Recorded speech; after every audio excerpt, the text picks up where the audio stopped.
সংস্কৃতি পৰিচয় অস্তিত্বৰ ৰক্ষাৰ কাৰণে আমি সংগ্ৰাম কৰি থাকিবলগীয়া আছে আৰু সেই কাৰণে আমাৰ দৃষ্টিভংগী একদম স্পষ্ট যে অসমৰ মাটিত এখন অসম আমাৰ অসম বিভিন্ন জাতি জনজাতি জনগোষ্ঠী ধৰ্মাৱলম্বী লোকেৰে গঠিত খিলঞ্জীয়া মানুহৰ অসম এখন অসমত খিলঞ্জীয়া মানুহৰ প্ৰভুত্ব থাকিব লাগিব সৰ্বকালৰ কাৰণে নিৰ্ণায়ক অধিকাৰ খিলঞ্জীয়া মানুহৰ হাতত থাকিব লাগিব একদম স্পষ্ট কথা এই কথাটোকে আমি অতদিনে কৈ আহিছোঁ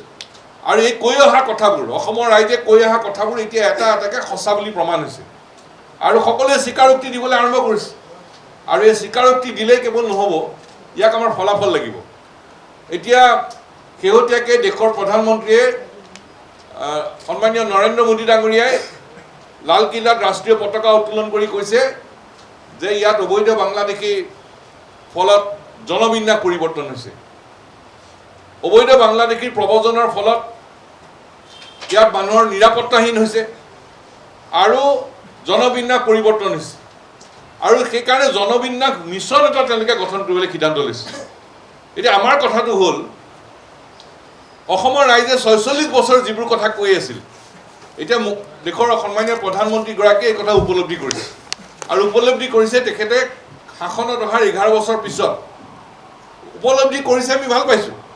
কিন্তু পলম উপলব্ধি হৈছে উপলব্ধিটো পলম হ'ল আৰু অসমৰ ৰাইজে কৈ থকা কথাবিলাকে তেখেতে আকৌ সেই উপলব্ধি প্ৰকাশ কৰিছে আৰু সেইকাৰণে আমি ক'ব খুজিছোঁ উপলব্ধি পলম হ'ল এতিয়া আমাক সিদ্ধান্ত লাগে পদক্ষেপ যাতে পলম নহয় উপলব্ধি পলম হ'ল পদক্ষেপত যাতে পলম নহয় সেইটোকে আমি প্ৰধানমন্ত্ৰীক আমি দাবী কৰিব খুজিছোঁ কাৰণ উপলব্ধিৰ প্ৰকাশে অসমৰ ৰাইজক আশ্বস্ত নকৰে ৪৬ বছৰ ধৰি ৰাইজে উপলব্ধি কৰিছে পদক্ষেপ লৈছে সংগ্ৰাম কৰি আছে ৮৬০গৰাকীৰ প্ৰাণ গৈছে শ্বহীদ হৈছে হাজাৰজন নিৰ্যাতিত হৈছে অসমৰ ৰাইজৰ প্ৰতিগৰাকী খিলঞ্জীয়া মানুহ তাৰ নিৰ্যাতিতৰ সন্মুখীন হ'বলগীয়া হৈছে গতিকে অসমৰ ৰাইজে উপলব্ধিও কৰিলে পদক্ষেপো ল'লে প্ৰাণ দিলে দেশৰ কাৰণে দিছে প্ৰাণ দেশৰ কাৰণে ত্যাগ কৰিছে আজি আকৌ প্ৰধানমন্ত্ৰী ডাঙৰীয়াৰ মুখত উপলব্ধি শুনিলে আমি আশ্বস্ত হৈ নাযাওঁ প্ৰধানমন্ত্ৰী ডাঙৰীয়াৰ মুখত উপলব্ধি প্ৰকাশ কৰিলে অসমৰ ৰাইজ আশ্বস্ত হৈ নাযায় প্ৰধানমন্ত্ৰীৰ পৰা আমি পদক্ষেপ বিচাৰোঁ আৰু সেইকাৰণে ক'ব খোজোঁ প্ৰধানমন্ত্ৰীৰ উপলব্ধি পলম হ'ল পদক্ষেপ যাতে পলম নহয় পদক্ষেপ কি হ'ব লাগে পদক্ষেপ হ'ব লাগিব প্ৰথম অসম চুক্তিৰ প্ৰতিটো দফা নিৰ্দিষ্ট সময়সীমাৰ ভিতৰত কাৰ্যকৰী হ'ব লাগিব অসমৰ পৰা অবৈধ বাংলাদেশী নাগৰিকক বহিষ্কাৰ কৰিব লাগিব আৰু অসমৰ মাটিত থকা মৌলবাদীক গুলীয়ে পোখাই উৎখাত কৰিব লাগিব পদক্ষেপ ১ পদক্ষেপ ২ ভাৰত বাংলাদেশ সীমান্ত চিল কৰিব লাগিব ২৬৮ কিলোমিটাৰ সীমান্ত ভাৰত বাংলাদেশ অসম ছেক্টৰত আৰু চুক্তি হৈ যোৱাৰ ৪০ বছৰে ভাৰতবৰ্ষৰ লগত বাংলাদেশৰ ২৬৮ কিলোমিটাৰ সীমা চিল কৰিব নোৱাৰাটো এই ৪০ বছৰ দিল্লী দিছপুৰত থকা সকলো চৰকাৰৰ এটা অক্ষমনীয় অপৰাধ আৰু ভাৰত বাংলাদেশ সীমান্ত চিল কৰিব লাগিব আৰু সীমান্ত শ্বুট এণ্ড ছাইট অৰ্ডাৰ দিব লাগিব দেখা মাত্ৰেই গুলীয়াৰ নিৰ্দেশ দিব লাগিব আৰু ৩ নম্বৰ হ'ল পদক্ষেপ নম্বৰ ৩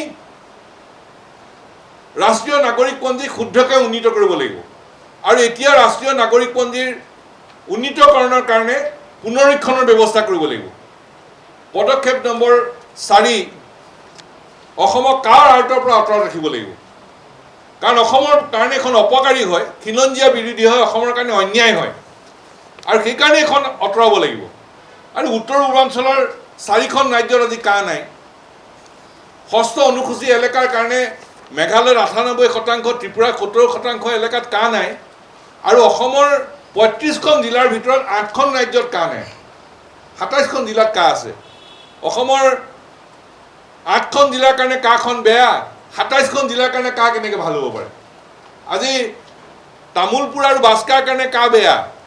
কিন্তু কামৰূপ আৰু নলবাৰীৰ কাৰণে কাখন ভাল কেনেকৈ হ'ব পাৰে আজি পাৰ্বত্য জিলা ৩খনৰ কাৰণে কা বেয়া নগাঁও মৰিগাঁও যোৰহাট শিৱসাগৰৰ গোলাঘাট ডিব্ৰুগড় তিনিচুকীয়া লখিমপুৰ ধেমাজি কেনেকৈ ভাল হ'ব পাৰে ওদালগুৰিৰ কাৰণে কাখন বেয়া শোণিতপুৰৰ কাৰণে কেনেকৈ ভাল হ'ব পাৰে আৰু সেইকাৰণে এইটো অসমৰ ৰাইজৰ প্ৰতি অত্যন্ত অন্যায় হৈছে আৰু আটাইতকৈ ক্ষতিগ্ৰস্ত হৈছে অসম আৰু সেইকাৰণে অসমক কাৰ আঁতৰ পৰা আঁতৰাই ৰাখিব লাগে পদক্ষেপ ৫ হ'ল কেন্দ্ৰীয় চৰকাৰে নিজেই গঠন কৰা অসম চুক্তিৰ ৬ নম্বৰ দফাৰ আধাৰত গঠন কৰা ন্যায়াধীশ বিপ্লৱ শৰ্মা কমিটিৰ সকলো পৰামৰ্শ কাৰ্যকৰী কৰাৰ ব্যৱস্থা কৰি অসমৰ খিলঞ্জীয়া মানুহক সাংবিধানিক ৰক্ষা কৱচ দিব লাগে প্ৰধানমন্ত্ৰীগৰাকীৰ পৰম উপলব্ধি হ'ল উপলব্ধি ভাল পাইছোঁ কিন্তু উপলব্ধি পলম হৈছে এতিয়া উপলব্ধিটোত পদক্ষেপ লৈ দেখুৱাব লাগিব আৰু পদক্ষেপ 5টা পদক্ষেপ ল'বৰ কাৰণে আমি প্ৰধানমন্ত্ৰীগৰাকীক দাবী জনাইছোঁ কেন্দ্ৰীয় অসম চৰকাৰৰ প্ৰতি আমি দাবী জনাইছোঁ যিকোনো খবৰৰ বাবে যোগাযোগ কৰক 7099017330 লগতে 7099017110 নম্বৰত